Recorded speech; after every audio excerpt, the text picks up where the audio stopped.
ഇപ്പോഴവിടെ മറ്റെന്തൊക്കെ പുതിയ വിവരങ്ങളാണ് നമുക്ക് നൽകാനുള്ളത്? ഈ ദിലീപ് കുറ്റവിമുക്തനാക്കപ്പെട്ടു, 1 മുതൽ 6 വരെയുള്ള പ്രതികൾ കുറ്റക്കാരാണെന്ന് കോടതി കണ്ടെത്തിയിട്ടുണ്ട്. പ്രതികളെ പുറത്തേക്ക് കൊണ്ടുവന്നു. മറ്റു വിവരങ്ങൾ എന്തൊക്കെ? ജി.കെ, അല്പസമയത്തിനകം തന്നെ 1 മുതൽ 6 വരെയുള്ള പ്രതികളെ ജയിലിലേക്ക് കൊണ്ടുപോകും. 1-ാം പ്രതി പൾസർ സുനി, 2-ാം പ്രതി മാർട്ടിൻ ആന്റണി, 3-ാം പ്രതി മണികണ്ഠൻ, 4-ാം പ്രതി വിജേഷ് വി.പി, അതോടൊപ്പം തന്നെ 6-ാം പ്രതി പ്രദീപ് തുടങ്ങിയ ആളുകൾ, 5-ാം പ്രതി വടിവാൾ സലീം തുടങ്ങിയ 6 പേരെയാണ് അല്പസമയത്തിനകം തന്നെ ജയിലിലേക്ക് കൊണ്ടുപോകുന്നത്. ഇവർക്കെതിരെയുള്ള എല്ലാ 12 കുറ്റങ്ങളാണ് ഇവർക്കെതിരെ ചുമത്തിയത്. ആ എല്ലാ സെക്ഷനുകളും നിലനിൽക്കും എന്നാണ് വിചാരണ കോടതിയുടെ വിലയിരുത്തൽ. ഇവരെല്ലാവരും ഈ ക്രൈമിൽ നേരിട്ട് ഇടപെട്ടവരാണ്. അതായത് ഈ വാഹനം ഓടിച്ചവരും അതോടൊപ്പം തന്നെ ബലാത്സംഗം ചെയ്ത ആളുകളും ഒക്കെയാണ് ഇവർ ഈ കോൺസ്പിറസിയിൽ ഇവർ മാത്രമായി നടത്തിയ ഒരു കോൺസ്പിറസി എന്നുള്ളതാണ് ഇപ്പോൾ കോടതിയുടെ പ്രാഥമികമായ വിലയിരുത്തൽ. ആ പശ്ചാത്തലത്തിലാണ് അക്യൂസ്ഡ് A1 സുനിൽകുമാറും അക്യൂസ്ഡ് A8 ദിലീപും തമ്മിലുള്ള കോൺസ്പിറസി അത് പ്രൂവ് ചെയ്യാനായിട്ടുള്ള തെളിവുകളൊന്നും പ്രോസിക്യൂഷന് പക്കൽ ഇല്ല എന്ന് ചൂണ്ടിക്കാണിച്ച് അക്യൂസ്ഡ് A8 ദിലീപിനെ ഇപ്പോൾ വെറുതെ വിട്ടിരിക്കുന്നത്. പക്ഷേ ഈ A1 to A6 ആ പ്രതികളെല്ലാവരും തന്നെ നിലവിൽ അവരെല്ലാം ഇപ്പോൾ ജയിലിലേക്ക് കൊണ്ടുപോവുകയാണ്. കാക്കനാട് ജില്ലാ ജയിലിലേക്കായിരിക്കും ഇവരെ കൊണ്ടുപോകുക. അവരെ കൊണ്ടുവരുന്നതിൻ്റെ ദൃശ്യങ്ങളാണ് ഇപ്പോൾ നമ്മൾ കാണുന്ന. അല്പസമയത്തിനകം തന്നെ അവരെ കൊണ്ടുവരും. ഈ കേസിലെ 1-ാം പ്രതി പൾസർ സുനി, ഇതിനൊരു പശ്ചാത്തലം നമുക്കറിയാം. 2017 ഫെബ്രുവരി 17-ാം തീയതിയാണ് ഈ സംഭവം ഉണ്ടാകുന്നത്. പൾസർ സുനിയും അതോടൊപ്പം കൂട്ടാളികളും അത്താണിയിൽ ഈ നടിയെ കാത്തു നിൽക്കുന്നു. അതിനുശേഷം ഒരു കൃത്രിമ വാഹനാപകടം ഉണ്ടാക്കുന്നു. അവരുടെ വാഹനത്തിലേക്ക് ഇരച്ചു കയറുന്നു. അതിനുശേഷം അവരെ ക്രൂരമായി ബലാത്സംഗം ചെയ്ത ഏറ്റവും ഒടുവിൽ അവരെ ലാലിൻ്റെ വീട്ടിൽ കൊണ്ട് ഉപേക്ഷിക്കുകയായിരുന്നു. അതിനുശേഷം ആ നടി നടത്തിയ വെളിപ്പെടുത്തലിലാണ് ഏറ്റവും ആദ്യത്തെ അറസ്റ്റ് ഉണ്ടാകുന്നത്. നടിയുടെ വാഹനം ഓടിച്ച മാർട്ടിൻ ആന്റണിയാണ് കേസിൽ ആദ്യം പിടിയിലാവുന്നത്. അയാൾക്ക് ഈ ആസൂത്രണം കൃത്യമായി അറിയാമായിരുന്നു എന്ന് അന്വേഷണ സംഘം കണ്ടെത്തി. അതിനുശേഷം പൾസർ സുനിയിലേക്ക് എത്തുന്നു. പൾസർ സുനിയിലെ ഇതേ കോടതി വളപ്പിൽ വെച്ചാണ് അന്വേഷണ സംഘം അറസ്റ്റ് ചെയ്യുന്നത്. ഇവിടെ കീഴടങ്ങാൻ വന്നപ്പോൾ അതിനുശേഷം ഗൂഢാലോചന സിദ്ധാന്തം വരുന്നു. ആദ്യ കുറ്റപത്രത്തിന് ശേഷം ദിലീപ് ചിത്രത്തിലേക്ക് വരുന്നു. ദിലീപ് ആണ് ഇതിന്റെ മാസ്റ്റർ കോൺസ്പിറേറ്റർ എന്ന് അന്വേഷണ സംഘം കണ്ടെത്തി. അതിന് പൾസർ സുനി അയച്ച കത്ത്, അതോടൊപ്പം തന്നെ ഇരുവരും തമ്മിൽ നടത്തിയ കൂടിക്കാഴ്ചകൾ, സാമ്പത്തിക ഇടപാടുകൾ എല്ലാം പ്രോസിക്യൂഷൻ തെളിവായി ഏകദേശം 4000 പേജുള്ള ഒരു പ്രോസിക്യൂഷൻ ആർഗ്യുമെന്റ് നോട്ടാണ് കോടതിയിൽ നൽകിയത്. പക്ഷേ അതൊന്നും ദിലീപിനെ പ്രതി ചേർക്കുന്നതിന് വേണ്ടിയിട്ട് ഉതകുന്നതായിരുന്നില്ല. ദിലീപിനെതിരെ ഒരു കുറ്റവും നിലനിൽക്കില്ല എന്ന് വിചാരണ കോടതി വിധിക്കുന്നതിന് പ്രധാനപ്പെട്ട കാര്യം അദ്ദേഹത്തിനെതിരെ ഒരു തെളിവുമില്ല, ഗൂഢാലോചന സിദ്ധാന്തം തെളിയിക്കാനുള്ള ഒരു തെളിവുമില്ല എന്ന് കണ്ടെത്തിയാണ് വിചാരണ കോടതി ഒരു തീരുമാനത്തിലേക്ക് എത്തുകയും ദിലീപിനെ അക്വിറ്റ് ചെയ്യുകയും ചെയ്തിരിക്കുന്നത്. ഈ കേസിലെ 1 മുതൽ 6 വരെയുള്ള പ്രതികളുടെ ശിക്ഷാവിധി അത് 12-ാം തീയതി ആയിരിക്കും അതിലൊരു വാദം നടക്കുക. ആ വാദം നടന്ന ശേഷമായിരിക്കും ഈ കേസിൽ എത്ര വർഷം ഇവർക്ക് ശിക്ഷ ഉണ്ടാകുമെന്ന് പ്രതീക്ഷിക്കുന്നത്. അത് ഉറപ്പായും ഒരു ജീവപര്യന്തമായിരിക്കും. കാരണം 376D കൂട്ടബലാത്സംഗം അടക്കം തെളിഞ്ഞ പശ്ചാത്തലത്തിൽ 120B അടക്കം തെളിഞ്ഞ പശ്ചാത്തലത്തിൽ ജീവപര്യന്തമായിരിക്കും ഈ 1 മുതൽ 6 വരെയുള്ള പ്രതികൾക്ക് ഉണ്ടാക്കുക.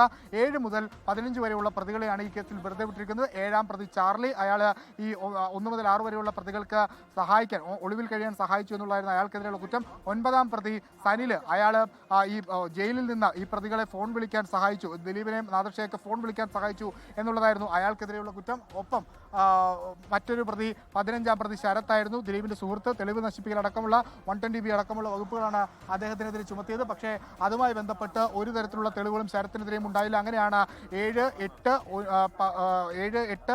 15 പ്രതികളെ വെറുതെ വിട്ടത്. നേരത്തെ 4 പ്രതികളെ വെറുതെ വിട്ടിരുന്നു, 2 അഭിഭാഷകരെയും അതോടൊപ്പം തന്നെ ഒരാളെ മാപ്പുസാക്ഷിയാക്കുന്ന സാഹചര്യമുണ്ടായി. അങ്ങനെ ഒരു നിയമ പോരാട്ടങ്ങൾ ഒരുപക്ഷെ ഒരു ചരിത്രത്തിലില്ലാത്ത തരത്തിലുള്ള നിയമ സങ്കീർണതകൾ, നിയമ പോരാട്ടങ്ങളൊക്കെ സാക്ഷ്യം വെച്ച നടി ആക്രമിക്കപ്പെട്ട കേസിന്റെ അന്തിമ വിധി പറഞ്ഞിരിക്കുന്നു, അല്ലെങ്കിൽ കുറ്റം വിധി പറഞ്ഞിരിക്കുന്നു. ഇനി അതിൽ എന്ത് ശിക്ഷയായിരിക്കും ഈ പ്രതികൾക്ക് ലഭിക്കുക എന്നുള്ളതാണ് കാത്തിരിക്കുന്നത്. ഇതിലേറ്റവും പ്രധാനമായത് ഈ കേസ് രാജ്യശ്രദ്ധ ആകർഷിക്കുന്നത് ഒരു ബലാത്സംഗ കൊട്ടേഷൻ കേസ്. മലയാളത്തിലെ ഒരു പ്രമുഖ നടൻ ഒരു നടിക്കെതിരെ നൽകിയ ബലാത്സംഗ കൊട്ടേഷൻ കേസ് എന്ന രീതിയിലായിരുന്നു. പക്ഷേ ആ മാസ്റ്റർ കോൺസ്പിറേറ്റർ എന്ന് പറഞ്ഞ് പ്രോസിക്യൂഷൻ കോടതിയിൽ സമർപ്പിച്ച 8-ാം പ്രതി ഇപ്പോൾ ഈ കേസിന്റെ ഭാഗമല്ല. അയാളെ അക്വിറ്റ് ചെയ്തിരിക്കുന്നു. നടൻ ദിലീപ് നിരപരാധിയാണ് എന്നാണ് കോടതി പറഞ്ഞത്. ദിലീപ് അതുമായി ബന്ധപ്പെട്ട് നടത്തിയ പ്രതികരണങ്ങളൊക്കെ നമ്മൾ കണ്ടതാണ്. നേരത്തെ തന്നെ ദിലീപ് ഇക്കാര്യങ്ങളൊക്കെ കോടതിയിൽ പറഞ്ഞതാണ്. തനിക്കെതിരെ ഒരു ഉദ്യോഗസ്ഥ ഗൂഢാലോചന നടത്തിയെന്ന കാര്യം കോടതിയിൽ ദിലീപിന്റെ അഭിഭാഷകർ പ്രവർത്തകർ പലതവണ ആവർത്തിച്ചതാണ്. ഇന്ന് ദിലീപ് ആ പേര് ഉദ്ദേശിച്ചില്ലെങ്കിലും അത് ബി സന്ധ്യയാണ് എന്നുള്ള കാര്യം നമുക്ക് അറിയാം. ആദ്യഘട്ടം മുതൽ തന്നെ അത്തരത്തിലുള്ള ആരോപണങ്ങൾ ദിലീപിന്റെ ഭാഗത്ത് നിന്ന് ഉണ്ടായിരുന്നു.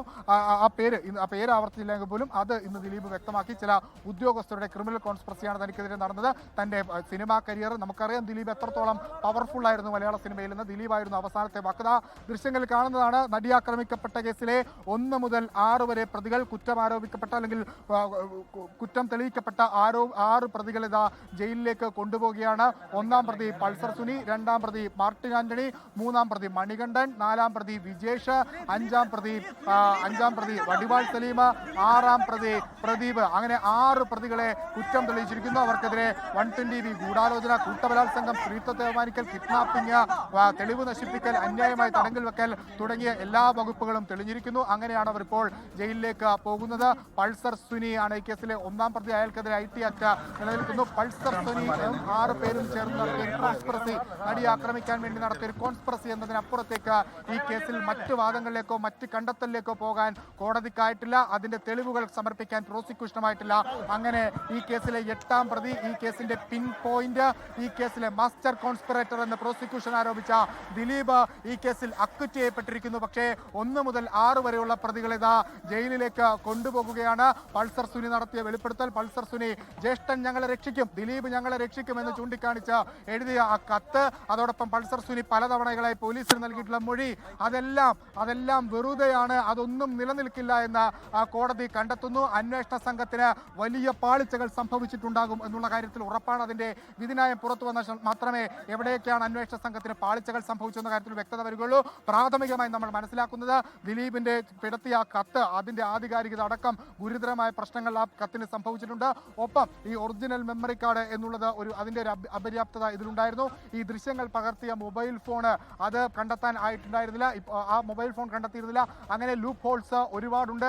ആ ലൂപ്പ് ഹോൾസിന്റെ അപ്പുറത്തേക്ക് മറ്റെന്തെല്ലാം കാര്യങ്ങൾ ഇതിലൊക്കെ ഉണ്ടാകും എന്നുള്ളതാണ് നമ്മൾ ശ്രദ്ധയോടെ നോക്കിക്കാണുന്നത്. അത് ആ വിധിന്യായം പുറത്തു വന്ന ശേഷം മാത്രമേ എവിടെയൊക്കെ പ്രോസിക്യൂഷന് വീഴ്ച സംഭവിച്ചിട്ടുണ്ട് എന്ന് മനസ്സിലാവുള്ളൂ. പക്ഷേ പ്രാഥമികമായി വീഴ്ചകൾ എന്ന് പ്രതിഭാഗം ഉന്നയിക്കുന്നത് ഈ കത്തിലാണ്.